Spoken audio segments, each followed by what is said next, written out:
Je désire lire dans Jean au chapitre 11 à partir du verset 18. Et comme Béthanie était près de Jérusalem, à 15 stades environ, beaucoup de Juifs étaient venus vers Marthe et Marie pour les consoler de la mort de leur frère. Lorsque Marthe apprit que Jésus arrivait, elle alla au-devant de lui, tandis que Marie se tenait assise à la maison. Marthe dit à Jésus, « Seigneur, si tu avais été ici, mon frère ne serait pas mort. Mais maintenant même, je sais que tout ce que tu demanderas à Dieu, Dieu te l'accordera. » Jésus lui dit, « Ton frère ressuscitera. » « Je sais, lui répondit Marthe, qu'il ressuscitera à la résurrection au dernier jour. » Jésus lui dit, « Je suis la résurrection et la vie. Celui qui croit en moi vivra, quand même il serait mort. Et quiconque vit et croit en moi ne mourra jamais. Crois-tu cela ?» Elle lui dit, « Oui, Seigneur, je crois que tu es le Christ, le Fils de Dieu, qui devait venir dans le monde. » Remarquez cela. Et ayant ainsi parlé, elle s'en alla. Puis elle appela secrètement Marie, sa sœur, et lui dit, « Le Maître est ici, et il t'appelle. » Prions. Père Céleste, confirme ces paroles à nos cœurs ce soir, alors que nous nous attendons à toi maintenant. Nous remettons ta parole, ton serviteur et ce texte entièrement entre tes mains. Au nom de Jésus-Christ, Amen.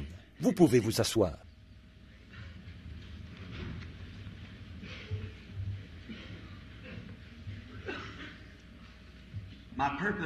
Le but de ma présence ici, c'est d'essayer d'aider le peuple de Dieu. Pas tant de prier et d'imposer les mains aux malades, mais d'amener les gens à reconnaître que Jésus-Christ est au milieu de nous, que le Fils de Dieu est au milieu de nous. Le sujet de notre prédication de ce soir est « Alors Jésus vint et il appela ». Maintenant, ce moment dont nous allons parler, c'était un moment de grande tristesse. Si vous avez déjà lu ce récit de la vie de notre Seigneur, on découvre là qu'il était un grand ami de ce jeune homme, Lazare. Il était, après le décès de Joseph, où il était parti habiter chez Marthe, Marie et Lazare. Et ils étaient de grands amis. Il était comme un pasteur pour eux, un véritable ami. Il lui avait fait quelques vêtements, à ce qu'on dit, je crois, une tunique, qui était tissée d'une seule pièce, sans couture. Et ils avaient fait des choses pour lui parce qu'ils croyaient en lui. C'était parce qu'ils avaient cru et qu'ils avaient vu. Ils avaient quitté l'Église et tout pour le suivre. Et de quitter l'Église à cette époque-là, c'était quelque chose de grave, qui pouvait même être passible de la peine de mort. Mais Jésus, cet homme qui allait ici et là, qui, d'après les gens, mettait la division de leurs églises et disait de vilaines choses sur leurs sacrificateurs et tout. Il leur avait fait beaucoup de mal, pensait-il. Et le simple fait de se déclarer pour lui entraînait l'exclusion des synagogues. Alors, si on était exclu de l'Église, d'après ces gens, on n'avait aucune possibilité d'être racheté. Si on ne faisait pas partie de l'une de leurs sectes, les pharisiens, les sadducéens ou quelque chose du genre, il n'y avait pas de rédemption si on était en dehors de cela. Et s'ils avaient le droit, les clés, alors ils pouvaient tout simplement vous mettre à la porte s'ils le voulaient. Ça, c'est ce qu'eux-mêmes déclaraient. Ce n'est pas étonnant que Jésus ait dit, « Vous, par votre tradition, vous avez annulé l'effet de la parole de Dieu. » Voyez?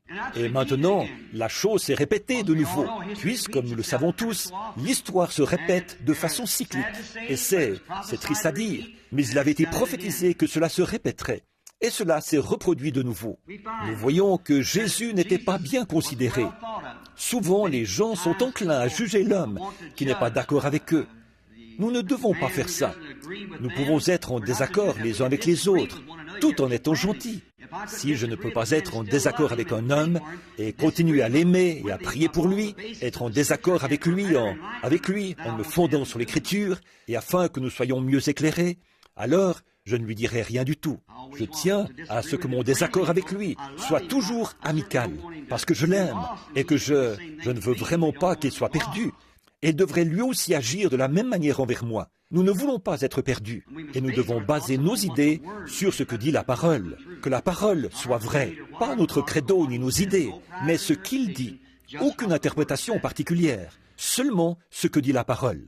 L'autre soir, j'ai fait quelque chose qui semblait presque sacrilège. C'était, je crois, un petit déjeuner de prédicateur l'autre matin. J'ai fait passer Jésus en jugement. J'ai dit, ce que les gens avaient fait en ce temps-là, ils font exactement la même chose aujourd'hui. Peut-être qu'il serait bon que je prenne un instant pour répéter cela, si nous avons le temps.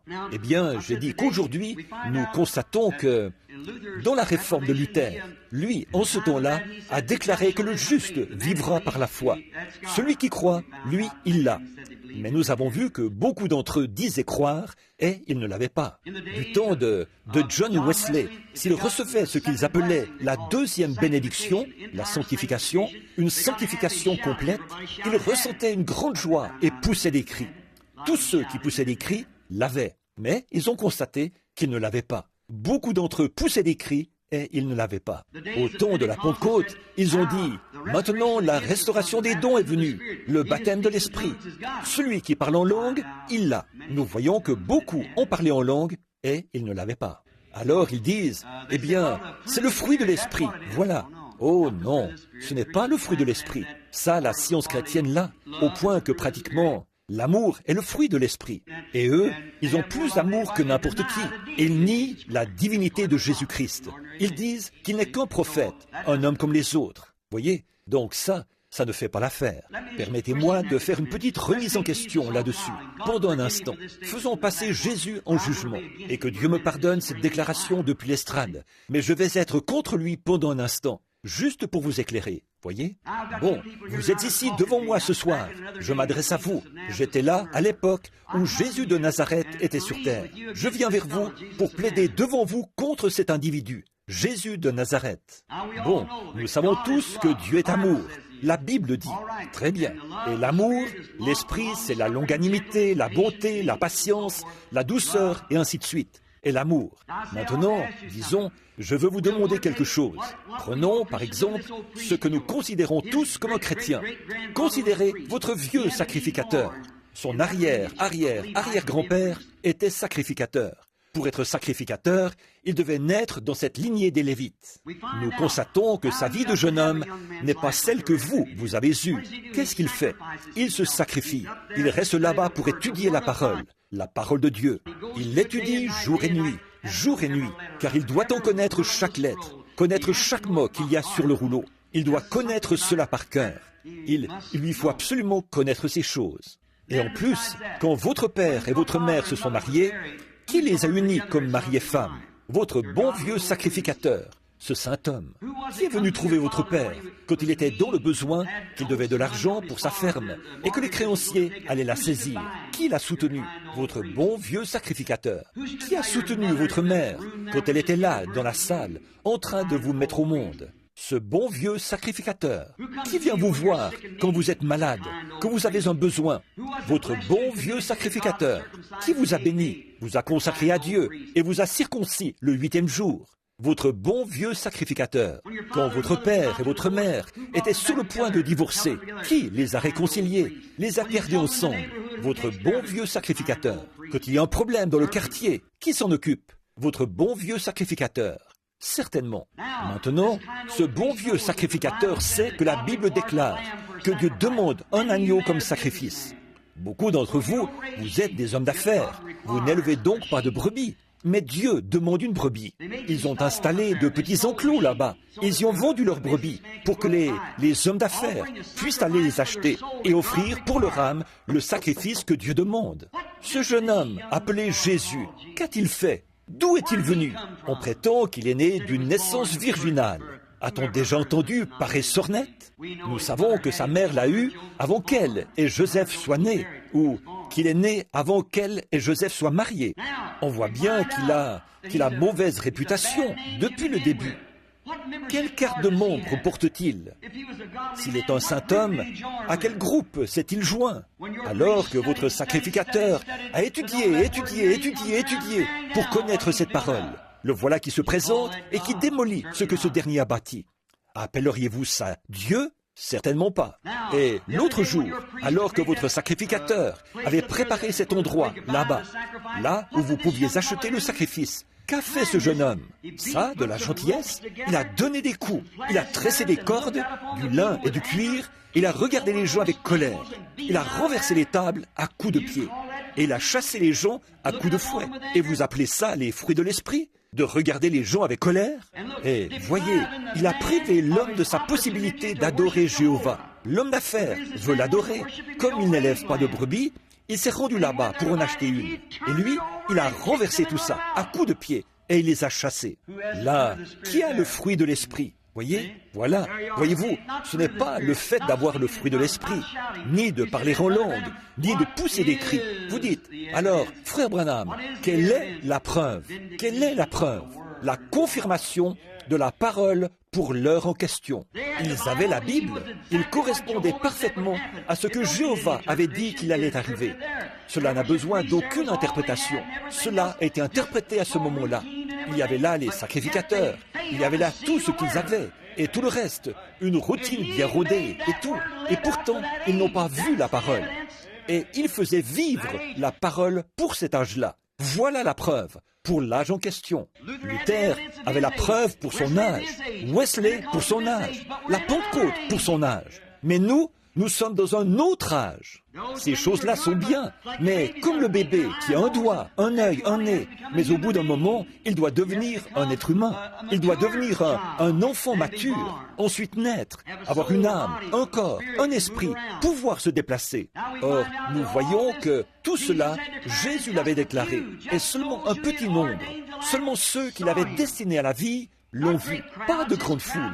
Ces foules à lui n'auraient jamais pu être comme les foules de Caïphe. Eh bien, Caïphe aurait pu rassembler toute la nation. Jésus n'a rassemblé qu'un petit groupe. Peu de gens l'ont connu. Il y avait des milliers de gens quand il est venu sur la terre. Il est passé sur la terre et ils n'ont jamais su qu'il était là. Il en sera ainsi de nouveau. Il viendra à ceux qui ont été appelés à la vie. Il sait qui a été appelé à la vie. Et c'est à lui de veiller à cela. Donc, nous voyons qu'ils avaient quitté leur Église et qu'ils avaient cru en lui. Tout ce que la parole avait dit à son sujet, il l'était. Et un jour, il a quitté leur maison. Je veux parler de 3 choses. Jésus était parti, la mort était venue, et il n'y avait plus d'espoir. Je veux parler de ces 3 choses-là pendant quelques minutes. Jésus était parti, et lorsqu'il est parti, les problèmes sont arrivés. Alors, lorsqu'il vous quitte, ou qu'il quitte votre domicile, les problèmes sont en route. La porte est ouverte à Satan lorsque Jésus s'en va. Il était parti, et dès qu'il est parti, la mort est arrivée. Lorsque Jésus part, la mort arrive. Être séparé de lui, c'est la mort. Alors, la mort est arrivée lorsque Jésus est parti. Et la mort a pris son temps auprès de Lazare. Alors celui en qui il croyait et qu'il aimait, ils l'ont envoyé chercher pour qu'il vienne prier pour Lazare. En effet, il l'avait vu, et il savait qu'il connaissait Dieu, que tout ce que Dieu, Marthe l'a exprimé là-bas, tout ce que tu diras à Dieu maintenant, Dieu le fera. Elle avait reconnu que lui et Dieu étaient un.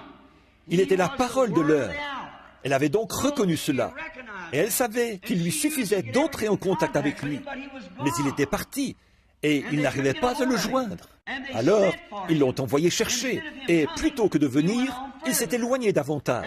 Alors, ils l'ont encore envoyé chercher, et plutôt que de venir, il s'est éloigné davantage. Nous nous demandons parfois pourquoi ces choses arrivent, mais l'Écriture ne dit-elle pas que toute chose concourt au bien de ceux qui aiment Dieu? Il sait ce qu'il fait. S'il tarde, c'est en ordre. Il sait ce qu'il fait. Il y avait un but. Nous voyons qu'il a dit, dans Jean 5, 19, « En vérité, je vous le dis, le Fils ne peut rien faire de lui-même. Il ne fait que ce qu'il voit faire au Père. Le Père lui avait dit de partir et de s'absenter un certain nombre de jours. Au terme de ces jours, alors il a dit ce qu'il a dit. Lazare, notre ami, dort. Et il a dit, bon, il se porte bien. Il a dit, il est mort. Et à cause de vous, je me réjouis de ce que je n'étais pas là. En effet, ils auraient tenté de le convaincre d'aller le voir, pour le guérir, ou pour dire ce qu'il fallait faire. Mais il savait ce qu'il fallait faire. Alors, il a fait exactement ce qu'il était destiné à faire. s'absenter. Observez-le au sépulcre quand il est revenu. Il a exprimé cela quand il est revenu et qu'il a retrouvé cette demeure. Il n'y avait plus d'espoir. Lazare était mort. À chaque heure, elle ne cessait de penser. Il pourrait arriver, il pourrait arriver, il pourrait revenir. Finalement, il est mort. Il a expiré. Elles sont allées l'embaumer. On a drainé son corps de son sang. On l'a enveloppé dans linceul, avec les aromates. On l'a embaumé et on l'a mis dans le sépulcre. On a placé une pierre devant le sépulcre, ce qui était la coutume, la façon d'ensevelir les morts à cette époque-là. Un trou dans le sol, peut-être dans le roc, et on plaçait une pierre devant. C'était la coutume. Le premier jour a passé, le deuxième jour a passé, le troisième jour a passé, le quatrième jour a passé. Cet homme se décomposait déjà dans le sépulcre. Son nez s'était probablement déjà affaissé. Je pense que la première chose qui s'affaisse, c'est le nez. Alors, il se décomposait. Sa chair était retournée à la poussière de la terre, ou plutôt, elle y retournait. Son âme était à 4 jours de voyage, quelque part, loin de lui. Il n'y avait plus aucun espoir de le revoir dans cette vie. Et alors, quand il n'y avait plus d'espoir, elles avaient attendu. Il se pourrait qu'il vienne, le premier jour, le deuxième jour, et non. Puis, il est mort, et il n'était toujours pas venu. Alors, le désespoir s'est installé. Au bout d'un moment, quelqu'un lui a sans doute dit, « Le maître est dehors. Voilà Marthe qui descend la rue. » Jésus est venu à cette heure sombre, quand il n'y avait plus aucun espoir. C'est généralement à ce moment-là qu'il vient. Voyez, il vient précisément au moment le plus sombre. C'est là que Jésus entre en scène. Maintenant, regardez bien, il est venu et il a demandé Marthe. Sa présence a apporté de nouveaux espoirs. Ce jeune homme était mort, peu importe. Sa présence apporte un nouvel espoir. Vous pourriez être assis là, ce soir, mon ami, alors que les médecins vous ont abandonné. Vous avez un cancer, vous souffrez du cœur. Peut-être dans un fauteuil roulant, infirme. Toute la science déclare qu'il n'y a aucun espoir pour vous. Le dépôt de calcium a raidi vos os au point que vous ne pouvez plus les fléchir. Ou bien votre cœur est en si mauvais état que le médecin dit que vous pourriez partir d'un moment à l'autre. Oh, et tout un tas de gens qui ont le cancer, la tuberculose. C'est peut-être le dernier espoir que vous avez. Elle sent que le médecin vous a abandonné. Toutefois, le fait d'être dans la présence de Jésus-Christ et de reconnaître cette présence fait renaître l'espoir. Quelqu'un peut même vous en donner le nom. Peut-être que vous n'en aviez jamais entendu parler. Mais si quelqu'un vous dit « Je sais où se trouve une église où on croit en Dieu et où on prie pour les malades », rapidement, vous êtes à l'article de la mort, là, voyez, de nouveaux espoirs surgissent. C'est toujours comme ça. En cette heure sombre, c'est souvent là que quelqu'un dit quelque chose à ce sujet. Quand vous parle de Jésus, sa présence a apporté de nouveaux espoirs. Puisse-t-elle faire la même chose ce soir, comme elle l'a fait hier soir, que nous voyons cette parole confirmée sans l'ombre d'un doute, que nous la voyons se manifester et nous prouver que ce Jésus qui a vécu il y a 1900 ans, qui est mort sur le calvaire, qui est ressuscité le 3e jour, qui est apparu aux disciples, elle aura ouvert les yeux et qui a fait cette promesse pour aujourd'hui, est ici même ce soir, en notre présence maintenant. Ça ne peut pas faire autrement que faire naître des espoirs chez les gens. De nouveaux espoirs surgissent. Peut-être quelqu'un a-t-il dit, l'église est un peu desséchée depuis quelque temps. Nous n'avons pas eu de bonne eau fraîche depuis quelques mois. Nous n'avons pas eu de réveil. On dirait que tout le monde stagne, ou quelque chose du genre. Nous nous contentons d'aller à l'église, de chanter un cantique et d'écouter quelques messages. Puis nous repartons. Mais tout à coup, quand nous commençons à nous dessécher, alors Jésus entre en scène. Il nous rafraîchit. Il nous apporte quelque chose de nouveau. Il est toujours là pour le faire. De nouveaux espoirs arrivent quand Jésus entre. Sa présence apporte un nouvel espoir. Elle savait qu'il était cette parole de Dieu manifestée. Elle avait reconnu que c'était l'âge en question. Sinon, elle serait restée orthodoxe. Elle serait restée membre de cette Église. Mais elle avait vu cette parole promise. Elle avait vu cette parole promise manifestée par lui. Elle savait qu'il était cette parole vivante. Alors, quand elle a entendu cela, peu lui importait le nombre de ceux qui la critiquaient. Ou quoi encore, elle est partie à sa rencontre, à toute vitesse. Voyez, elle savait qu'il était cette parole manifestée. Sans doute avait-elle lu l'histoire d'Élie à son époque. Or, celui-ci était la parole de Dieu manifestée. À cette époque-là, il était prophète, et la parole du Seigneur vient au prophète. Et là, une femme avait eu un petit enfant qui lui avait été donné suite à une bénédiction que ce prophète avait prononcée sur elle. Elle avait donc eu cet enfant. Un jour, vers 11 heures, il a dû attraper une insolation. Il était dans les champs avec son père. La Bible ne dit pas que c'était cela, que c'était une insolation. Mais il s'est mis à crier « Ma tête, ma tête !» vers 11 heures du matin. Et il a dit, le père a dit au serviteur de l'emporter à la maison. Il est resté sur les genoux de sa mère jusque vers midi. Il était de plus en plus malade et il a fini par mourir. Et alors, plutôt que de céder au désespoir, là, tous les voisins étaient là, ils criaient et tout. Mais cette mère a gardé son sang-froid. Son bébé était mort. Elle l'a monté dans la petite chambre qu'elle avait mise à la disposition du prophète et elle l'a couché sur son lit, comme ça. Et elle a dit au serviteur, « Scelle-moi un mulet et va tout droit. Ne t'arrête pas sans que je te le dise. » Oh là là, c'est ça. Nous n'avons pas le temps de discuter et de faire des histoires. Ce temps-là est passé. Avançons. Nous devons arriver là. Nous avons un besoin. Donc, il a dit, avance et ne t'arrête pas en route sans que je te l'ordonne. Et ils ont fait route jusqu'à ce qu'ils arrivent auprès d'Élie. Élie était un homme de Dieu. Non pas comme Christ. Christ, lui, connaissait toutes choses parce qu'il était Dieu. Élie était une portion de Dieu. C'était Christ en Élie. C'était là le message de l'heure. Car la parole du Seigneur, pour cette heure-là, était avec ce prophète. Jésus était la plénitude de tous ces prophètes.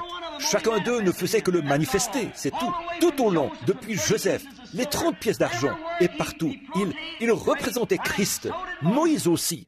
David, assis sur la colline, un roi rejeté, pleurant parce qu'il était rejeté. 800 ans plus tard, le fils de David s'est assis sur une colline. C'était l'esprit de Christ en David là-bas. Et il était à la fois la racine et la postérité de David. Donc, il s'est assis sur la colline, pleurant, un roi rejeté. Jérusalem, Jérusalem, combien de fois ai-je voulu te prendre sous mes ailes, comme une poule s'accouvait. Qu'était-ce? C'était Christ là-bas. C'était Christ qui s'écriait quand David a écrit le cantique. « Mon Dieu, pourquoi m'as-tu abandonné? Tous mes os, ils me regardent. Ils ont percé mes pieds et mes mains. Ils se sont partagés mes vêtements. Ils ont tiré au sort ma tunique. » C'était Christ qui parlait en David. C'est vrai. Il était la manifestation de la parole. Christ est venu accomplir les choses qui avaient été annoncées par les prophètes, parce que la parole était avec les prophètes. Il l'a dit dans notre leçon d'hier soir, qu'il était venu pour accomplir ce que les prophètes avaient dit de lui, parce qu'ils avaient la parole. Élie était le prophète de Dieu, la parole pour cette époque-là. Donc la Sunamite est restée avec ce prophète jusqu'à ce qu'il vienne manifester la puissance de Dieu, qu'il se couche sur l'enfant et que l'enfant revienne à la vie. Or, Marthe devait avoir reconnu cela, bien qu'elle était occupée aux soins domestiques, à la vaisselle et tout. Mais là, elle a montré ce qu'elle était. Elle a montré ce qui était vraiment en elle.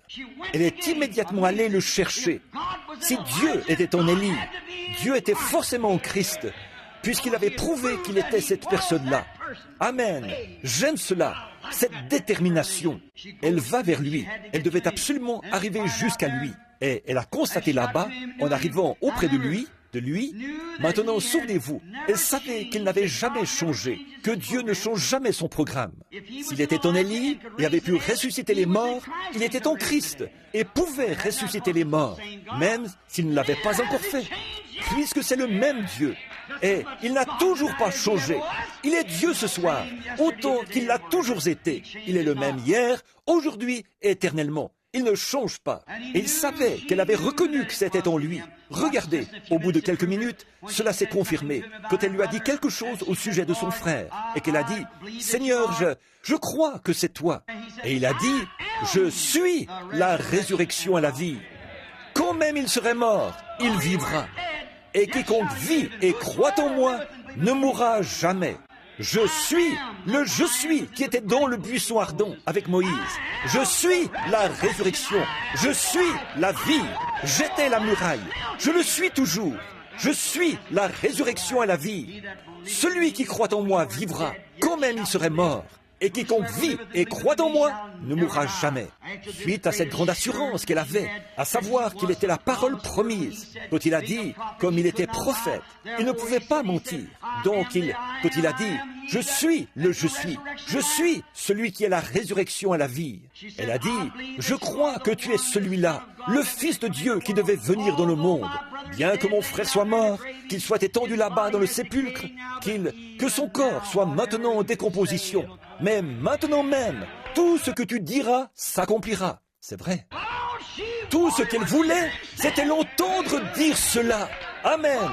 Oh Marthe, où sommes-nous ce soir? Prenons simplement la parole, et mon serviteur vivra. Juste l'entendre dire cela. Des gens étaient peut-être venus lui dire qu'il avait dit cela, mais maintenant, il était là, en personne. Oh Dieu, ouvre les yeux aveugles, afin qu'il puisse voir. Lorsque lui, dans sa présence, prononce la parole, la chose se manifeste toujours. Elle a dit, tout ce que tu demanderas à Dieu, Dieu te l'accordera. Je désire juste l'entendre. Elle voulait qu'il prononce la parole. C'est tout ce qu'elle voulait entendre. Obtenir cette parole, c'est tout ce qu'il lui fallait. L'entendre dire qu'il le ferait. Et il l'aurait fait à l'instant même. Mais, voyez-vous, selon la vision que le Père lui avait montrée, il devait se tenir près du sépulcre. Oh là là, gardez votre foi. Dieu est à l'œuvre pour tout arranger. Tout ira bien. Attendez un peu qu'elle arrive au sépulcre. Remarquez, si elle pouvait simplement l'amener à dire cela, même quand il était encore, il n'y avait plus aucun espoir. Aucun, du tout. Il était mort. Il se décomposait dans le sépulcre. Mais juste l'entendre dire cela, c'est tout ce qu'elle voulait. Alors, quand il a dit « Je suis la résurrection et la vie », elle l'a cru, elle l'a cru. Maintenant, remarquez, il lui fallait maintenant croire à des choses impossibles. Quand elle a entendu dire « Je suis la résurrection et la vie », quand même il serait mort, il vivra. Et quiconque vit et croit en moi ne mourra jamais. Il a dit « Crois-tu cela ?» Et elle a dit, « Oui Seigneur, je le crois. Je crois que tu es le Fils de Dieu qui devait venir dans le monde. » J'aime ça, j'aime ça. J'ai déjà dit ceci. C'est encore valable maintenant. Je parlais à une femme il n'y a pas longtemps. C'était une certaine église que j'ai mentionnée tout à l'heure, qui ne croit pas qu'il était Dieu, ne croit pas à sa divinité, croit qu'il n'était qu'un prophète. Un homme comme les autres. Il était cela, c'est vrai. Il était cela plus Dieu. Voyez, il était la manifestation. Jésus, c'est le corps, le garçon, l'homme. Dieu, c'est ce qui habitait en lui.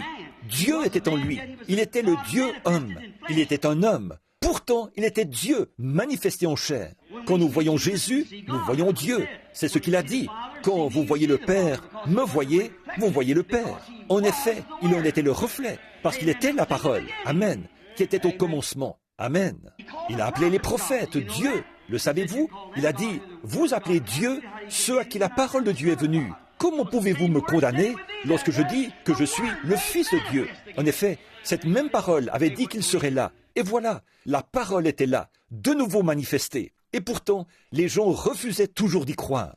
Cette femme m'a dit, « Je peux vous le prouver. » Elle a dit, « J'aime vous entendre prêcher, mais il y a une chose sur laquelle vous insistez trop. » Quoi donc? Elle a dit, « Vous faites trop de cas de Jésus. » J'ai dit, « J'espère que c'est tout ce que lui, il aura à me reprocher lorsqu'il viendra. » Et elle a dit, j'ai dit, « J'espère que ce sera la seule chose le seul défaut qu'il trouvera en moi. » J'ai dit, « Même si j'avais 10 000 langues, je ne pourrais pas parler assez. » Oh là là, de ce qu'il est.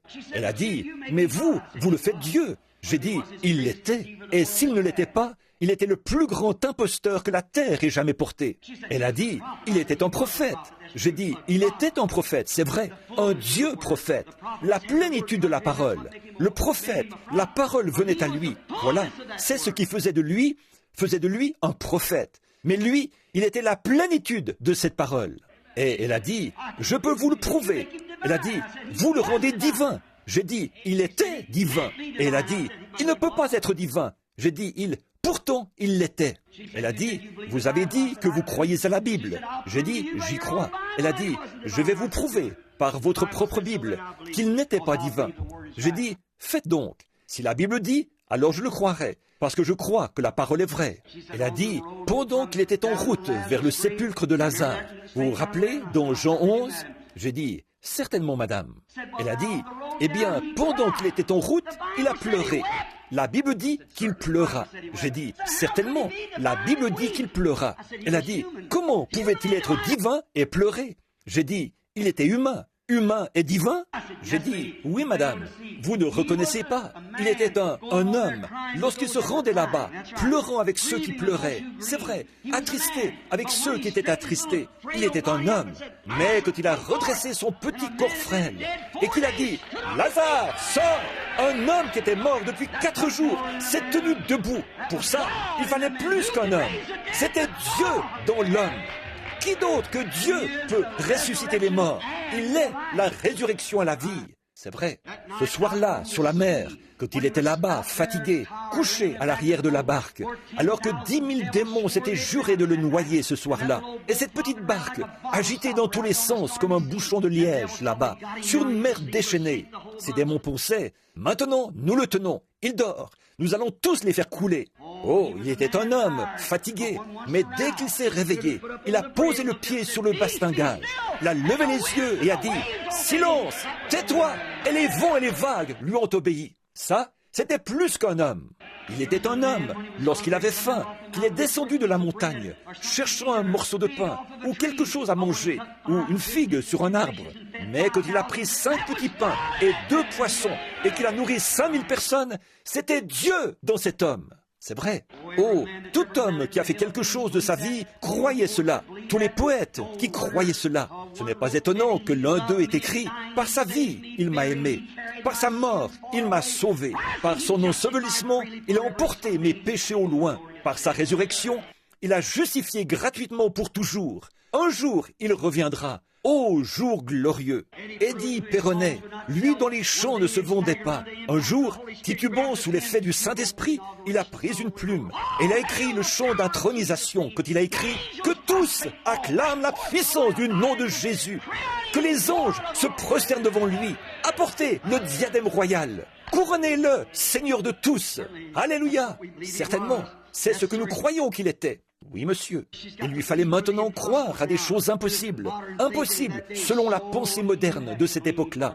Vous aussi, il vous faut croire à des choses impossibles, afin de voir une nouvelle vie, afin de voir quelque chose se produire. Mais s'il avait reconnu, elle avait reconnu qu'il était la parole, alors les choses impossibles pouvaient se produire, parce qu'il est le Créateur, et qu'il s'en tiendra à tout ce qu'il a dit. Et tout est possible à ceux qui peuvent croire.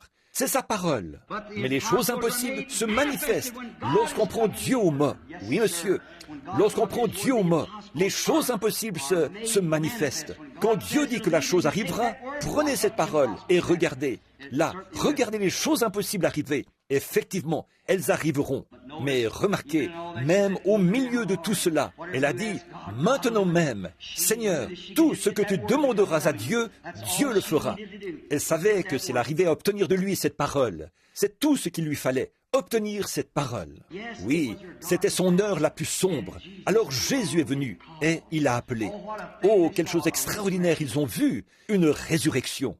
Considérons d'autres personnages qui ont connu des heures sombres. À un certain moment, il y a eu un homme du nom de Job, l'un des plus anciens prophètes de la Bible. Il était un grand homme. Il avait aimé le Seigneur et il avait fait tout ce qu'il savait devoir faire. Et Satan désirait le cribler. Alors, un jour, il a dit à Dieu, oui, c'est plutôt Dieu qui lui a dit, « D'où viens-tu, Satan ?» Il a dit, « Oh, de parcourir la terre et de m'y promener. » Il a dit, « As-tu remarqué mon serviteur Job? Il n'y a personne comme lui sur la terre. C'est un homme parfait. » Oh, a-t-il dit, bien sûr, tu lui donnes tout, tu fais tout pour lui. Certainement, il est un grand homme, mais livre-le-moi pendant un moment. Je lui ferai changer de discours. Je l'amènerai à te maudire en face. Il a dit, tu n'y arriveras pas. Voilà la confiance qu'il a dans le croyant. Pourquoi? Il est infini, il est éternel, il connaît la fin dès le commencement. Il savait que Satan n'y arriverait pas. En effet, il est la parole. Il savait ce que Job ferait. Rappelez-vous Job, il l'a couvert d'ulcères. Il a tué ses enfants. Il lui a ôté tout ce qu'il avait. Il a perdu la santé. Même ses consolateurs sont venus. Et il ne faisait que l'accuser d'avoir péché en secret. Et le brave Job en était au point où il était vraiment dans la détresse. Vous devez d'abord être en détresse. Vous devez vous retrouver dans un moment où vous êtes au bout du chemin. Job était au bout du chemin quand il a dit « Maudit soit le jour de ma naissance, que le soleil ne brille pas sur lui, et que la lune ne brille pas sur cette nuit, qu'on n'en fasse jamais mention. » Et dans cette détresse, alors Jésus est venu. Il a regardé ici-bas et il a dit, « Moi qui suis un homme, je vois qu'une fleur meurt, elle repousse au printemps. Si un arbre est abattu par le vent, il revit à l'approche de l'eau. » Il voyait tous les végétaux reprendre vie. Mais, a-t-il dit, « L'homme se couche, il expire. Où est-il » Il savait qu'il était un vieil homme. Il a dit, « Ses fils viennent le pleurer, et il l'ignore. Oh, si tu voulais me cacher dans le séjour des morts, et me garder dans le lieu secret, jusqu'à ce que ta colère soit passée. Fixe-moi un terme, et donne-moi un terme. » Nous, il a continué à parler comme ça. Il était au comble de sa détresse. Que pourrait-il arriver? Les feuilles vivent, elles reviennent dans les arbres, les fleurs reviennent, tout le reste revit, mais l'homme se couche et il expire. Il était en détresse, il ne savait pas ce qui pourrait lui arriver, et il avait cet âge-là. À ce moment-là, alors Jésus est venu. Dieu lui a fait tourner la tête vers le ciel, et il a vu venir Jésus dans les derniers jours. À cette heure la plus sombre, où sa femme a dit, « Maudit Dieu et meurt !» Malgré tout, il a dit, « Femme, tu parles comme une femme insensée. L'Éternel a donné et l'Éternel a ôté. Que le nom de l'Éternel soit béni. » Même sa femme l'avait rejeté, son Église l'avait rejeté, tout le monde l'avait rejeté. En cette heure sombre, où il ne savait plus quelle direction donner à sa vie, Jésus est venu.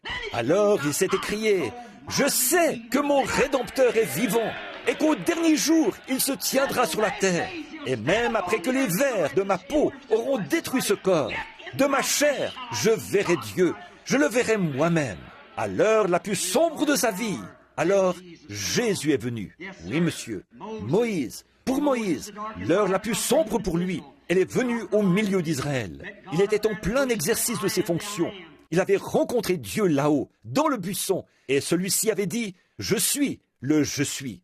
Il était allé là-bas, il avait lutté contre toutes sortes d'imitations, Jeannès et Jondrette, qui cherchaient à imiter son travail. En tout cela, il était resté fidèle à Dieu. Finalement, il avait amené Israël à croire. Et le voilà qui sort de l'Égypte. Il se dirige tout droit vers le pays promis, où Dieu avait dit, « Vous m'adorerez sur cette montagne ». C'était la parole de Dieu. Moïse savait qu'il allait forcément arriver à cette montagne. Amen. Dieu l'avait dit. Aucun pharaon ne peut le tuer. Aucun démon ne peut le tuer. Rien ne peut le tuer. Il se dirige vers cette montagne. Amen. Alléluia. Je me sens religieux. Il se dirige vers cette montagne. Nous aussi, nous sommes en route vers la gloire. Rien ne peut nous arrêter. Non, monsieur, Dieu va confirmer sa parole. Peu importe ce qui peut arriver, il va le faire quand même. Oui, il était en route, sur le sentier du devoir, et le voilà coincé entre les montagnes. Il tend l'oreille, il entend un grondement derrière lui. Qu'est-ce? Les chars de Pharaon, qui arrivent par milliers, armés, avec des lances et tout, pour les renverser et les écraser. Et la mer Rouge lui barrait le passage. Qu'a-t-il fait? Là, il était en détresse. Tout le peuple criait, « Oh, maintenant, on est fichus! Pharaon va nous tuer! Il va nous passer au fil de l'épée! Nos enfants vont mourir ici, dans le désert! » Moïse s'est écrié, « Oh Dieu !» Et là, Jésus est entré en scène. Il était la colonne de feu, c'est vrai, il est descendu, et il s'est tenu entre lui et le danger. Amen. Il est notre intermédiaire. Il est celui qui se tient au milieu. Amen. Un médiateur. Il était là, se tenait là, pour les Égyptiens qui venaient tenter de changer la situation. Pour cela, il était des ténèbres. Pour ceux-ci, il était la lumière, afin qu'ils puissent y marcher. Puis, le lendemain matin, alors que le vent avait commencé à souffler très fort pendant la nuit, qu'a-t-il fait? Il était venu sous la forme de la colonne de feu. Souvenez-vous, il est toujours cette colonne de feu. Oui, monsieur, quand il était sur terre, il a dit, « Je suis venu de Dieu et je m'en vais à Dieu. » Et après sa mort, son ensevelissement, sa résurrection et son ascension, Saint Paul, sur le chemin de Damas, il a été jeté à terre par cette colonne de feu. Souvenez-vous, il était hébreu, il n'aurait pas dit cela. Il a dit, « Seigneur, qui es-tu » S majuscule, E-I-G-N-E-U-R. Elohim, qui es-tu que je persécute? Il a dit, « Je suis Jésus. » Amen. Alléluia. Il est le premier et le dernier. Il est toujours le même. Encore un peu de temps et le monde ne me verra plus. Mais vous, vous me verrez. Je serai avec vous et même en vous. La même colonne de feu, le même Dieu qui accomplit la même chose par la même promesse. Amen. Qui manifeste sa parole. Je suis la résurrection et la vie. Je suis celui qui était, celui qui est et celui qui vient. Oui, monsieur. Oui, nos pères ont mangé la manne dans le désert. Il a dit, ils sont tous morts. Mais je suis celui qui suis. Moïse, dans le buisson ardent, c'était le je suis. Il est toujours le je suis. Non pas j'étais, je suis, au temps présent. Toujours. Nous voyons ici que Moïse était coincé là-bas et que le Christ est descendu. Or, la Bible dit que Moïse regardait l'opprobre de Christ comme une richesse plus grande que les trésors de l'Égypte. L'opprobre de Christ, Christ était l'onction, le logos qui était sorti de Dieu. L'ange, tout lecteur de la Bible sait que cet ange était Christ. Il était là, dans le désert, et il est entré en scène, sous la forme dans laquelle il était censé se manifester. Gloire à Dieu! Il y a aujourd'hui le même Christ, sous la forme dans laquelle il se manifeste. Il leur avait dit qu'il les ferait sortir. C'est ce qu'il faisait. Il est venu là pour tenir sa parole, pour la confirmer. Ensuite, après qu'il est venu, comme il l'avait fait avec Marthe, alors il a appelé. Il a dit, « Moïse, pourquoi cries-tu à moi? Parle à ce peuple et mettez-vous en marche. » En cette heure sombre, la mer Rouge s'est ouverte. Ils ont traversé en route pour accomplir la parole de Dieu. Oui, à l'heure la plus sombre de Moïse. Alors, Jésus est venu. Nous avons du temps maintenant. Et il a appelé Moïse. Nous aimerions attirer votre attention sur un autre petit homme. Il s'appelait Jairus. Ils sont vraiment nombreux dans le monde aujourd'hui. Il croyait en secret. Il aimait Jésus. Il avait entendu parler de lui. Il croyait en lui. Mais vous voyez, il avait déjà adhéré à une organisation. Et oui, il ne pouvait pas confesser cela ouvertement. Il y croyait, mais il ne pouvait pas le confesser. Il s'était donc rallié aux incroyants. Mais il y croyait vraiment. Vous savez, quand un homme est dans cet état-là, un jour ou l'autre, Dieu le pousse à la confrontation. C'est dans la détresse. C'est là que nous montrons ce qui est vraiment en nous, ce que nous sommes vraiment. Il était donc là, déjà rallié aux incroyants. Il était déjà allé inscrire son nom sur le registre et tout. Et il était un sacrificateur. Alors il aurait été assez difficile pour lui de faire cette confession, puisque c'était son gagne-pain. Donc, mais il croyait pourtant en Jésus. Un jour, sa petite fille est tombée malade. Oh là là, lui, sans doute que cet homme, dans cette situation, a dû faire venir le médecin. Le médecin est venu. Il a soigné l'enfant. Sa fièvre empirait toujours. Au bout d'un moment, elle était si brûlante de fièvre et tout qu'elle s'est retrouvée à l'article de la mort. Il était en détresse. Il devait faire quelque chose. Il ne savait vraiment pas quoi faire. Alors il s'est dit, si seulement je pouvais le trouver, où qu'il soit. Eh bien, il n'a pas attendu qu'il fasse nuit, comme Nicodème l'avait fait, pour avoir un entretien privé. C'était l'heure de passer à l'action. L'heure était venue de passer à l'action. Et il devait agir à ce moment-là. Et je pense, mon frère, ma sœur, que c'est la même chose maintenant. L'heure est venue de passer à l'action. L'heure est venue. Il faut soit croire ou ne pas croire. Chaque homme et chaque femme arrive à cette ligne de séparation. Chaque enfant y arrive. Parfois, quand on franchit cette ligne, il ne reste qu'une seule chose, le jugement. Quand on franchit cette ligne qui sépare la miséricorde et le jugement, quand on franchit cette ligne. Souvenez-vous, il était en détresse. Il ne savait pas quoi faire. Ses sacrificateurs étaient là. Tous les rabbins l'entouraient. Toute la confrérie était avec lui. Ils étaient tous là, regardant sa petite fille qui se mourait. Le médecin se tenait dehors, agitant ses mains jointes. Je lui ai donné tous les médicaments que je connais. Et malgré cela, voyez, c'était Jésus qui était à l'œuvre pendant tout ce temps. Jésus faisait ça dans un but, celui d'amener ce petit homme à montrer ce qui était en lui. Au bout d'un moment, je peux le voir prendre son petit chapeau noir, le mettre et enfiler sa petite tunique de sacrificateur. Où vas-tu? J'ai entendu dire qu'il est là-bas, près du fleuve. Je vais le chercher. Oh là là! Et il part. En cette heure de détresse, il devait prendre une décision. Laisser son enfant mourir, sinon il savait que c'était là la manifestation de la parole. Il était un sacrificateur, il avait lu la parole, et il savait que c'était là la manifestation de Dieu. Dieu était en Christ, réconciliant le monde avec lui-même. Il savait cela, alors il était forcé de prendre une décision. Il devait faire une erreur, laisser mourir son enfant, ou faire sa confession. Quand il était dans cette détresse, c'est à peu près à ce moment-là que Jésus est venu. Il est allé le voir. Il a dit, j'irai avec toi. D'accord. Et là, sur la route, un messager est arrivé. Quelle chose sombre. Il avait fait cette confession, qu'il croyait en lui. Il venait de s'excommunier. Il avait montré en public qu'il croyait en Jésus. Un messager est arrivé. Il a dit, ne dérange personne, car ta fille est déjà morte. Elle est morte hier. Elle est déjà morte. Ne perds plus ton temps avec tout ça. Et, oh, son pauvre cœur a failli lâcher. Mais en tournant le regard, il a vu les yeux de Jésus. Celui-ci a dit, ne te l'ai-je pas dit? Ne crains point, si tu veux voir la gloire de Dieu. De quoi as-tu peur? Je t'ai déjà dit que j'irais. Il a déjà dit qu'il viendrait. Il a déjà dit qu'il ferait ceci. Et le voici en train de le faire. Amen. Il a dit qu'il entrerait en scène dans les derniers jours et qu'il ferait ces choses qu'il avait faites. Comme nous l'avons lu hier soir et en avons parlé. Et le voici en train de les faire. De quoi avez-vous peur? Souvenez-vous, lorsqu'il vint, alors il l'appela d'entre les morts.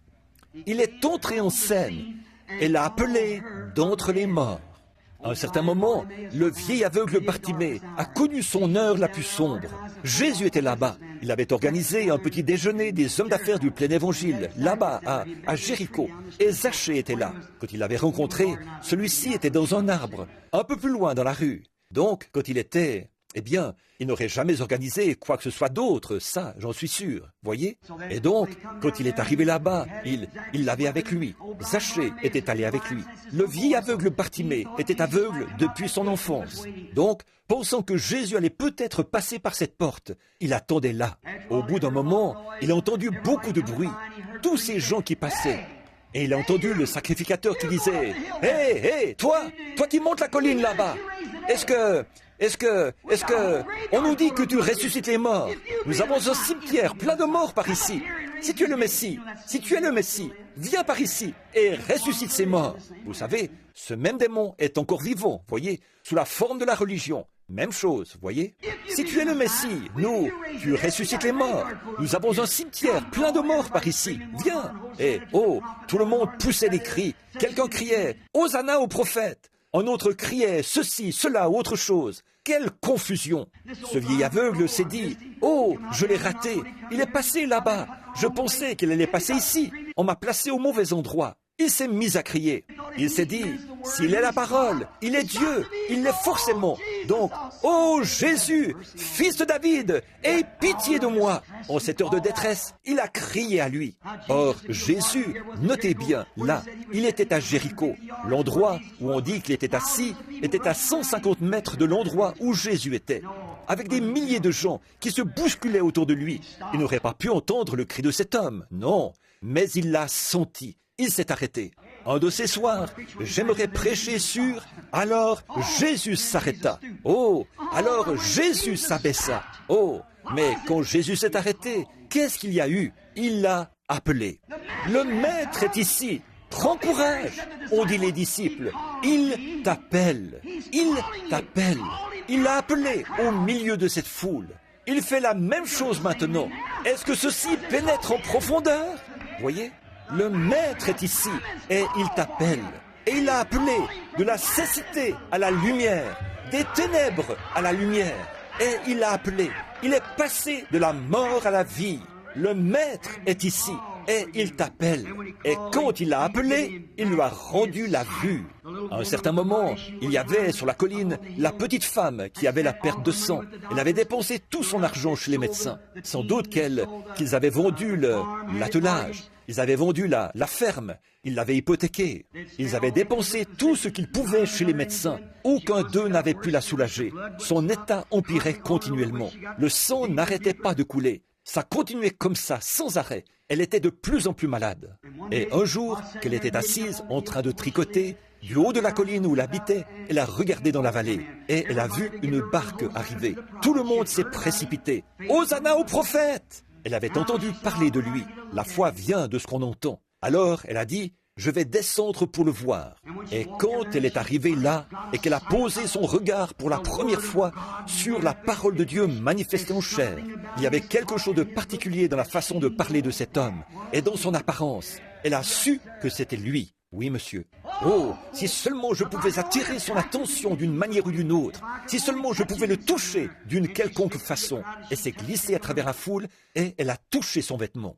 Maintenant, souvenez-vous, ce n'est pas le doigt de cette femme qui l'a senti. Non, monsieur, parce que le vêtement palestinien est ample. Et Pierre a dit, tout le monde t'a touché.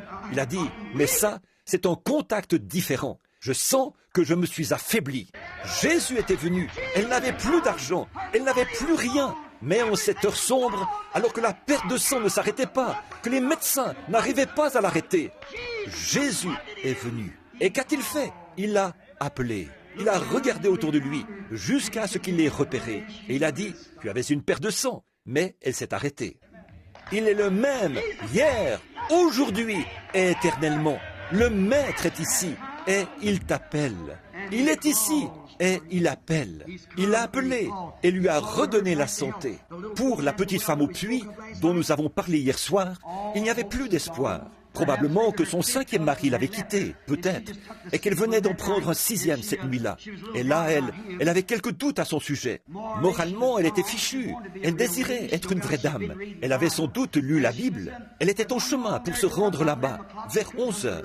Elle ne pouvait pas venir tôt le matin, au moment où les femmes vertueuses y venaient.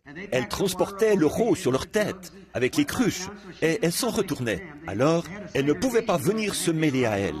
Il y avait ce genre de ségrégation-là, à l'époque. Les gens bien et les gens pas bien ne se mélangeaient pas. Les gens immoraux restaient à leur place. Elle ne pouvait donc pas venir avec les autres. On ne lui permettait pas de venir. Alors, après qu'elles avaient toutes puisé le rôt et qu'elles étaient rentrées, elle est venue chercher quelque chose de meilleur. Elle est donc arrivée là, avec sa cruche sur la tête. Et sans doute que, chemin faisant, elle se disait, « Eh bien, cet homme que j'ai épousé ou que j'ai trouvé hier soir, j'ai des doutes sur lui. C'est un homme, il a un comportement bizarre. Je ne suis vraiment pas sûr de lui. Je suis fichu, je suis banni de la société et je ne puis pas aller dans ces églises. Regarde de quoi elles ont l'air. Je ne sais pas quoi faire. Je suis en détresse et j'ai lu la Bible. Certainement qu'un jour, ce prophète viendra. Oh, je sais qu'il déclare qu'il n'en est rien et que ça, c'est peut-être pour dans 100 ans, pour dans 1000 ans. Nous attendons ça depuis des milliers d'années et ça ne s'est pas encore produit. Alors, nous ne nous y attendons pas en ce moment.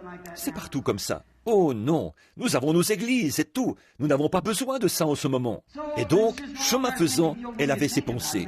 Vous savez, lorsque vous pensez à lui, c'est là qu'il vous apparaît. Comme nous l'avons vu hier soir, lorsqu'ils étaient en chemin vers Emmaüs. Lorsqu'elle pensait à ces choses, elle a entendu un homme dire « Apporte-moi à boire ». Qu'est-ce que c'était dans son heure la plus sombre, alors qu'elle avait perdu toute moralité? C'était peut-être une jolie petite dame. Elle avait été jetée à la rue, ce qui l'avait menée à ce genre de vie. Parfois, ce n'est pas la faute de la jeune fille, c'est la faute de ses parents, qui la laissent sortir comme ça. Et elle était là, ses petites boucles pendaient peut-être. Chemin faisant, elle était épuisée, abattue, et personne ne voulait avoir de rapport avec elle. Cet enfant, peut-être qu'elle avait toute une histoire derrière elle. Quoi qu'il en soit, je sais une chose, elle avait lu la Bible, elle croyait la Bible. Et au fond de son cœur, il y avait une petite semence qui lui faisait dire, si jamais cela se produit, je le saurai. Elle était prédestinée à cela. Regardez le vieux Judas qui était là et qui avait agi comme ça. Tout au fond de son cœur, c'était l'obscurité. La lumière brillait ici, dans ses œuvres, mais au fond de son cœur, il n'y croyait pas. Et elle était là. Voyez, la lumière ne pouvait pas descendre là-dedans. Elle, par contre, elle était là. Elle y croyait, mais sa vie était plongée dans l'obscurité. Lorsque la lumière a frappé, cela chassait l'obscurité.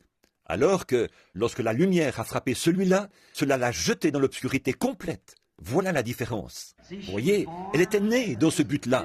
Elle a dit, quand il lui a dit combien de maris elle avait eu, que s'est-il passé? Tout à coup, elle était, pour ainsi dire, dans un grand émoi. Elle était dans la détresse. Elle a dit, Seigneur, je vois que tu es prophète. Je sais que quand le Messie viendra, il fera ces choses. Alors, il l'appela. Je le suis, moi qui te parle. Elle a reconnu cela par la parole de Dieu. Il l'a appelée à passer de ses péchés à la vie. Et son nom se trouve dans la Bible. Et elle a la vie immortelle aujourd'hui. Il peut vous appeler de la même façon, parce qu'il est le même hier, aujourd'hui et éternellement. Là, oui, elle avait perdu toute moralité, mais malgré tout, elle a reconnu qu'il avait ce discernement. Elle savait que c'était forcément le Messie. Alors, quand Jésus a dit « Je le suis », elle savait que c'était bien lui. Un jour, les disciples étaient dans la barque et il n'y avait plus d'espoir. Ces tempêtes, ils étaient partis sans Jésus. Et voilà les tempêtes. Exactement ce qui s'était passé dans la maison de Lazare. Il n'y avait plus d'espoir. La petite barque était pleine d'eau. Et ils criaient et pleuraient. Et peut-être qu'ils priaient et tout. Et les éclairs jaillissaient. La barque était remplie d'eau. Les mâts étaient tombés. Les rames étaient cassées. Elles s'agrippaient les uns aux autres en pleurant. Et en cette heure, qui était vraiment la plus sombre, alors Jésus est arrivé en marchant. Mais il le voyait comme une ombre. Il faisait peur à voir, comme un fantôme. Et dans leur frayeur, ils ont poussé des cris. C'est ça le problème aujourd'hui. C'est à cette heure que Jésus vient, à votre heure sombre, et vous en avez peur. Vous ne savez pas ce que c'est. Ils ne savaient pas ce qu'il était. Ils ont dit « Oh, c'est un fantôme !» Ils hurlaient. Alors, il les a appelés. Il a dit « N'ayez crainte, c'est moi. » À l'heure la plus sombre, Jésus est venu, leur secours. C'est ce qu'il fait toujours. Il vient à l'heure la plus sombre. Alors Jésus est venu, il s'est manifesté, il est venu à eux. Pierre a dit, « Si c'est toi, ordonne que j'aille sur les eaux. » Jésus a dit, « Viens. » Savez-vous quoi, mes amis? Il viendra bientôt pour les gens de ces derniers jours. Or, c'est étrange, n'est-ce pas, que l'Église se soit retrouvée de nouveau dans cette heure sombre. Là, je vais dire quelque chose. Ce n'est pas une doctrine. Je prophétise. Savez-vous ce qui est arrivé? On en sera bientôt au point, notez bien ce que je dis, où toutes les dénominations devront adhérer au Conseil œcuménique. Sinon, elles ne pourront pas avoir le soutien de ce conseil.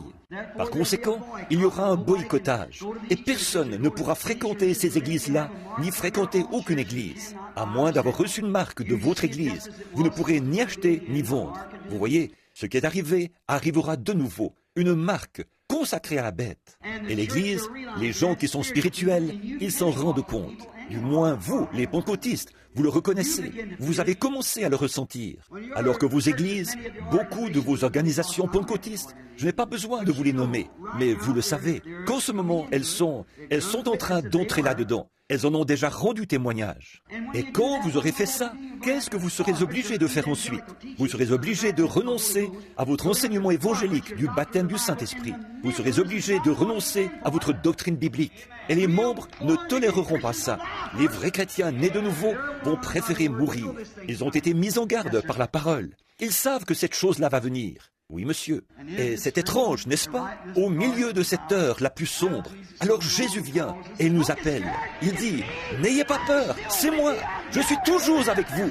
Je suis ici pour manifester ma parole. » Ce qu'il était à l'époque, il est encore maintenant. Il avait dit qu'il ferait ces choses. Oh là là, le Maître est ici et il nous appelle. Il y a sans doute ici beaucoup de malades, assis ici. Le médecin vous a annoncé qu'il n'y a aucun espoir pour vous. Vous êtes peut-être dans votre heure la plus sombre, mais souvenez-vous, le Maître est ici et il vous appelle. Et un jour, le Maître viendra et il appellera chaque nom qui est écrit dans le livre de vie de l'agneau. Si le vôtre n'y est pas, faites en sorte qu'il y soit, parce qu'il viendra et appellera. Même ceux qui sont dans la tombe entendront sa voix et en sortiront, reviendront à la vie. Le Maître viendra et il vous appellera. Et pendant qu'il appelle aujourd'hui, répondez et préparez-vous pour ce jour-là. Voilà le conseil que je vous donne. La promesse de cet âge, il a promis qu'il serait là, que les choses qu'il avait faites, il les ferait de nouveau. Et voilà maintenant que de nouveau, le Maître est ici. Et il vous appelle. Courbons la tête. Il me reste environ 6 pages ici, mais je ne peux pas aborder cela maintenant. Courbons la tête. Je vous ai promis que je vous laisserai sortir de bonne heure, et il est déjà écart. Père Céleste, ô Seigneur, fais que cela se produise de nouveau. Toutes ces choses que j'ai dites, Jésus est ici et il t'appelle. Que fait-il quand il vient? Il appelle. Fais que cela se produise de nouveau, Seigneur. Que ton Saint-Esprit vienne au milieu des gens ce soir. Le Seigneur Jésus sous la forme de l'Esprit. Qu'il vienne ce soir, qu'il se révèle, et alors qu'il se manifeste. Comme ces gens, de la manière dont ils ont cru, nous aussi, nous croirons, Seigneur. Il y a peut-être beaucoup de gens ici qui n'ont jamais eu cette occasion. Nous prions que tu la leur accordes encore ce soir, car nous le demandons pour la gloire de Dieu, au nom de Jésus. Amen. C'est ça, ma sœur, mais continuez simplement à jouer cela. C'est très bien. Continuez. Oh, soyez bien tranquille, tout le monde. Croyez-vous qu'il est ici? Il l'est. Est-ce qu'il appelle encore quand il vient? Alors, si vous pouvez seulement croire, c'est tout. Si vous pouvez seulement croire la parole de Dieu, Dieu accordera cela. Maintenant, regardez, je n'ai pas le temps de former la ligne de prière ici. Je vais appeler les gens dans l'auditoire ce soir, si le Seigneur le veut. Le Maître est ici.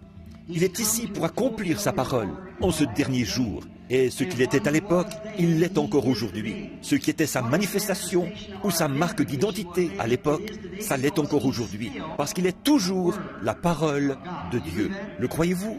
Et la parole de Dieu discerne les pensées, les intentions du cœur. Et la façon dont il a agi à l'époque, c'est la façon dont il a toujours agi. Il est encore le même. S'il faisait cela maintenant même, est-ce que vous croiriez en lui? Est-ce que ça vous amènerait à croire en lui? Vous qui êtes dans l'auditoire, là, je vais d'abord regarder pour voir s'il y a quelqu'un que je connais, assis ici, quelque part, quelqu'un que je connais. Tous ceux qui sont de ce côté-ci, qui ne me connaissent pas, levez la main. Vous savez que je ne sais rien de vous, et vous êtes malade. Levez la main. Je pense que c'est tout le monde. Très bien. Maintenant, croyez. Croyez simplement de tout votre cœur. Ne doutez pas. Ayez la foi. Croyez en Dieu. Je vais vous demander de rester bien tranquille, de rester assis. Ne vous déplacez plus maintenant, s'il vous plaît. Voyez, vous êtes une âme, un corps et un esprit. Et votre esprit, et le Saint-Esprit, est très timide. Combien d'entre vous se souviennent, il y a bien des années, à propos du Saint-Esprit, quand j'étais venu ici, ce que je vous avais dit, quand je prenais la main des gens, qu'il m'avait dit que ce discernement allait venir et que ça continuerait. Vous vous en souvenez? Vous vous souvenez de ça? Mais il a dit, si tu peux amener les gens à te croire. Vous vous souvenez de ce temps-là, il y a bien des années? Vous devez croire. J'ai vu un homme, je crois que c'était ici, pendant l'autre réunion. Il était assis juste là. Et le Saint-Esprit, je l'observais pendant que je prêchais. Il était infirme, il avait des béquilles sous les bras. Et au moment où je commençais à faire l'appel, Satan est venu à cet homme, une ombre noire. Et j'ai vu cela de mes propres yeux. Il s'est levé et est sorti. Il restera toujours infirme, voyez? Donc, alors qu'il aurait été guéri sur place. Si seulement il, voyez? Mais bon, j'ignore le pourquoi. Je suppose qu'il a tout simplement écouté l'ennemi. Mais si vous pouviez être là, à observer ces ombres, voir ces choses sous leurs différentes formes, voir ce qu'elles sont et observer leur manière d'agir, voyez, ce serait... Maintenant, je ne peux pas vous guérir. L'homme qui vous dit qu'il peut vous guérir, il est dans l'erreur. Vous êtes déjà guéri. Mais il s'agit de reconnaître la présence de Jésus-Christ. Or, comme Marthe a reconnu que si elle pouvait le revoir, elle recevrait ce qu'elle désirait, parce qu'il était la parole manifestée. Alors, ne pouvons-nous pas croire comme ça ce soir? Croire cela? Certainement, nous le devrions.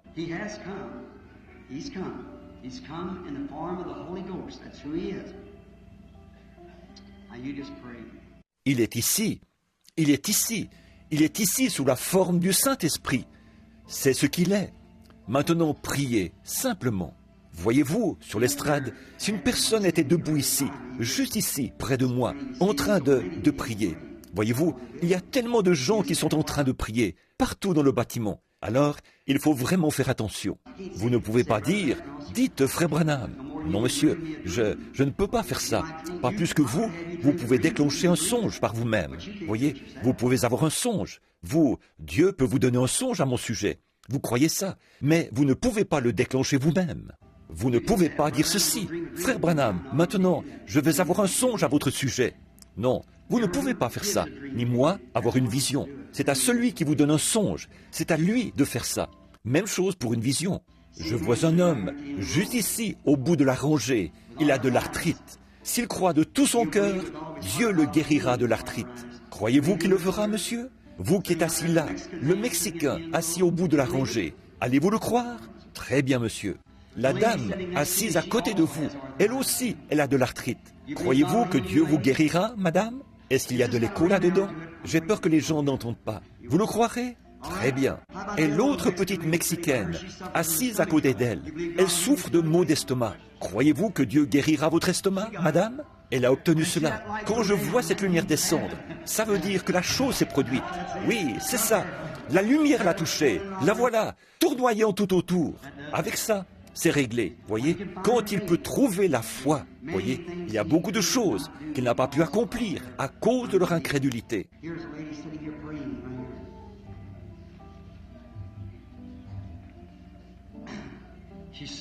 Il y a une dame assise ici, en train de prier, juste ici. Elle a peur, et pour cause. Elle a un cancer de stade avancé. Je ne vous connais pas, mais Dieu vous connaît. Croyez-vous que Dieu peut me dire ce qu'il en est de ce cancer ou autre chose? Regardez-moi. Il y a tellement de gens qui sont là, en train de prier. Voyez-vous? Voilà pourquoi je dis cela. Regardez-nous. Maintenant, oui, vous n'êtes pas d'ici. Vous n'habitez pas ici. Vous êtes d'un endroit appelé Porterville, en Californie. C'est exact. Croyez-vous que Dieu peut me dire qui vous êtes? Il le sait. Votre nom est Madame Witham. C'est exact. Maintenant, croyez, et le cancer partira. Si tu peux croire, voilà tout ce que Dieu vous demande de faire. Si tu peux croire. Ne croyez-vous pas cela de tout votre cœur? Quelqu'un dans cette section-ci, ne pouvez-vous pas croire? Le Maître est ici, et il vous a appelé. Il vous appelle à passer de la mort à la vie, de la maladie à la santé. Il y a un homme assis juste là, derrière, la tête baissée, en train de prier. En fait, il ne prie pas pour lui-même, il prie pour quelqu'un d'autre. C'est une fille, c'est sa fille. Croyez-vous, monsieur? Vous avez des problèmes avec vos jambes, vous avez des problèmes avec votre genou. C'est exact. Il ne faut pas pleurer, c'est lui qui est là, à côté de vous.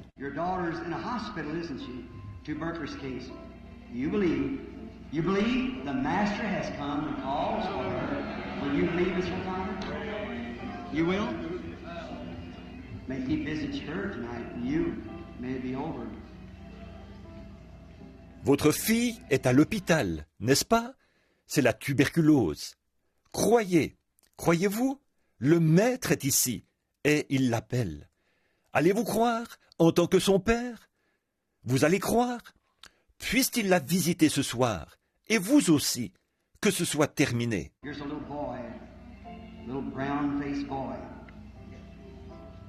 Il y a ici un petit garçon au teint brun. Il souffre d'une maladie de la peau et d'asthme. C'est un petit garçon mexicain assis là. Il n'est pas d'ici, il est de San José. Crois-tu, fiston? Autre chose, ton père est ici avec toi. C'est un prédicateur. C'est exact. Crois-tu que Dieu peut me dire ton nom? Est-ce que ça t'amènerait à croire très fort? Tu t'appelles Ruben. Maintenant, crois. Oui, Dieu te guérira. Le Maître est ici et il vous appelle. Ô pécheur, ô toi qui es malade, ne voyez-vous pas le Maître manifesté dans des êtres humains au milieu des croyants? Il est ici pour appeler à la santé ces enfants qui croient. Il est ici pour appeler à la repentance le pécheur, rétrograde, membre d'église. Le Maître est ici et il vous appelle. Le croyez-vous? Le croyez-vous pour ce qui est de votre besoin, maintenant même? Si oui, levez la main pour dire « J'applique ma foi à mon besoin ». Puis levez-vous maintenant et acceptez-le. Le Maître est ici et il t'appelle. Et qui que vous soyez, quel que soit votre besoin, le Maître est ici et il vous appelle. Il est le même hier, aujourd'hui et éternellement. Cette petite femme s'en est allée dans la ville. Elle a dit, venez voir un homme qui m'a dit ce qui n'allait pas. Vous n'êtes pas allé dans la ville, vous êtes venu et vous l'avez vu de vos yeux. Alors le Maître est ici et il t'appelle. Levez les mains et louez-le. Dites, Seigneur Jésus, je suis un pécheur, pardonne-moi. Je suis un rétrograde. Reprends-moi auprès de toi, Seigneur. J'ai besoin du Saint-Esprit. Remplis-moi. Je suis malade. Guéris-moi. Je suis infirme. Rétablis-moi. Le Maître est ici et il t'appelle. Levez les mains maintenant et louez-le. Amen.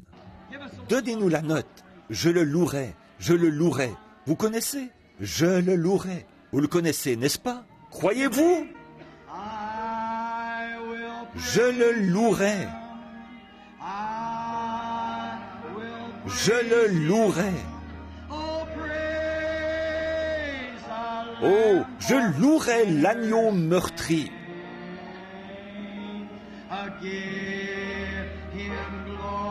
Que tout peuple le glorifie. Car son sang lave tous les péchés. Vous l'aimez? Alors, n'est-ce pas que vous aimez chanter pour lui pendant qu'il est là? Il est en esprit. Il est en train de se déplacer un peu partout dans le bâtiment. Il connaît vos cœurs.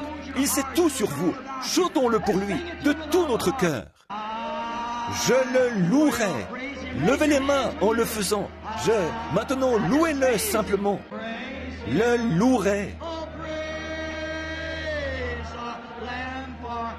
Oh, je louerai l'agneau meurtri. Oh, que tout peuple le glorifie. Car son sang lave tous les péchés. Oh, madame, vous qui êtes dans le fauteuil roulant, si vous pouvez croire un peu plus là, essayons encore une fois. J'attends quelque chose. Je le louerai.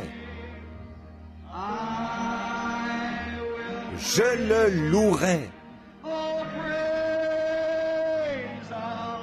Oh, je louerai l'agneau meurtri.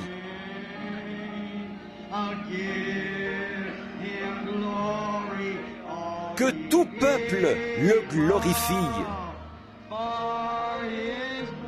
Car son sang lave tous les péchés. Maintenant, pendant que nous le chantons de nouveau, tournez-vous, prenez la main de quelqu'un pendant que nous le chantons. Que nous chantons « Je le louerai ». Allez, tous en chœur maintenant. Je le louerai. Je le louerai. Je louerai l'agneau meurtri.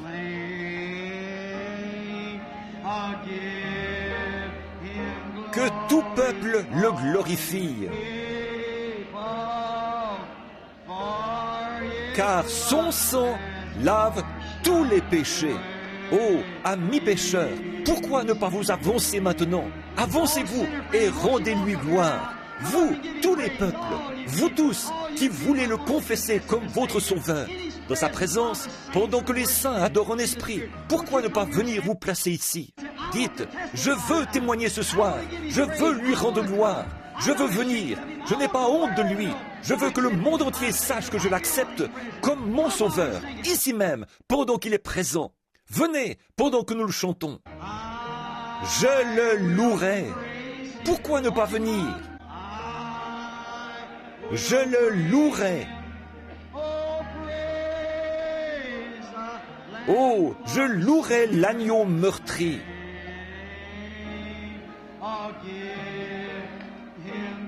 Oh, que tout peuple le glorifie. Car son sang lave tous les péchés. Oh, c'est ça, madame. Venez, approchez-vous. Qui d'autre peut venir dans la présence de Christ? Avancez-vous jusqu'ici, ma sœur. Placez-vous ici. Quelqu'un d'autre qui désire qu'il soit son sauveur maintenant même. Quelqu'un qui n'a pas honte. Il a dit, si vous avez honte de moi devant les hommes, j'aurai honte de vous devant mon Père et les saints anges. Si vous n'avez pas honte de lui maintenant et que vous désirez qu'il soit votre sauveur pendant qu'il est ici, vous l'avez vu, c'est tellement parfait. La parole lui-même fait connaître cela. Avancez-vous pendant que les saints adorent maintenant. Pourquoi ne pas vous avancer?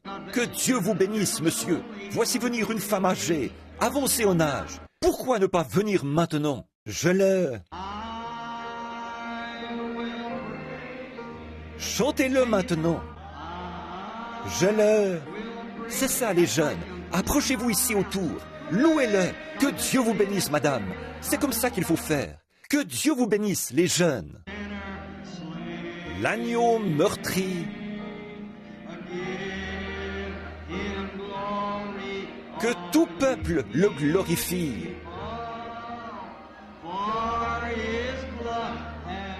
car son sang lave tous les péchés. Pendant que les prédicateurs vont vers ces gens maintenant, pourquoi ne pas venir? Quelqu'un d'autre? Vous qui êtes rétrograde, voulez-vous venir dire « J'ai honte de ma vie, il est ici ». Croyez-vous que je suis le serviteur de Dieu? Levez la main. Eh bien, Jésus-Christ est au milieu de nous. Pourquoi ne pas venir? Que tout peuple, pourquoi ne pas venir lui rendre gloire? Glorifie, car son sang lave tous les... Marthe, est-ce que tu viens ou est-ce que tu vas rester à la maison avec Marie? Est-ce que vous allez rester là, dans une organisation et dire « Oh, mon Église ne le croit pas de cette manière » alors que Christ est manifesté? Est-ce que vous allez rester là et dire ça? Ou bien est-ce que vous allez sortir de là? Bon, je vais vous dire, quand je... Non, c'est aujourd'hui, c'est maintenant l'heure. La mort rôde autour de vous, comme pour la fille de Jairus. Venez maintenant, rétrograde, viens maintenant, pécheur, viens maintenant. Le moment, c'est maintenant. Le Maître est ici et il vous appelle. Il vous appelle. Vous dites, comment puis-je le savoir? Il se sert de ma voix. S'il se sert de ma voix pour dévoiler la maladie, les afflictions et tout, ne savez-vous pas qu'il appelle aussi pour dévoiler le péché? Sortez de là, venez maintenant. C'est peut-être la toute dernière occasion qui vous sera donnée. Encore une fois, il y en a d'autres ici qui devraient venir, mes amis. Je ne veux pas vous mettre mal à l'aise en vous appelant comme ça. Ce n'est pas bien. Si vous, des fois, peut-être, les pharisiens pensaient qu'ils étaient sauvés, mais ils ne l'étaient pas. Vous pensez la même chose. Venez maintenant, soyez-en certains. Ne prenez aucun risque avec ça. S'il y a le moindre doute dans votre esprit, ne prenez pas de risque. Approchez-vous maintenant. C'est maintenant le moment. Maintenant, pendant que la source est ouverte, pendant que le Saint-Esprit est ici, le Maître est ici. Ce petit doute, c'est ce qu'il cherche à vous signaler. Vous doutez, abandonnez ça. Venez maintenant, le Maître est ici et il t'appelle. C'est ça, continuez simplement à venir. Allez, continuez à venir. Je le louerai. Je le louerai. Pourquoi ne pas venir lui donner des louanges? Je louerai l'agneau meurtri. Que tout peuple le glorifie. Car son sang lave tous les péchés. Maintenant, pendant que les pécheurs s'avancent pour l'accepter, que les gens lui donnent des louanges, alors que nous le chantons maintenant, main levée, chantez ces louanges, maintenant, tous ensemble. Je le louerai. Je le louerai. Je louerai l'agneau meurtri. Just give him praise. You people around here pray, ask him to forgive you. That's what he'll do. The Master has come and calls for you. God bless you. Donnez-lui des louanges. Vous qui êtes ici, tout autour, priez. Demandez-lui de vous pardonner. C'est ce qu'il fera. Le Maître est ici et il vous appelle. Que Dieu vous bénisse.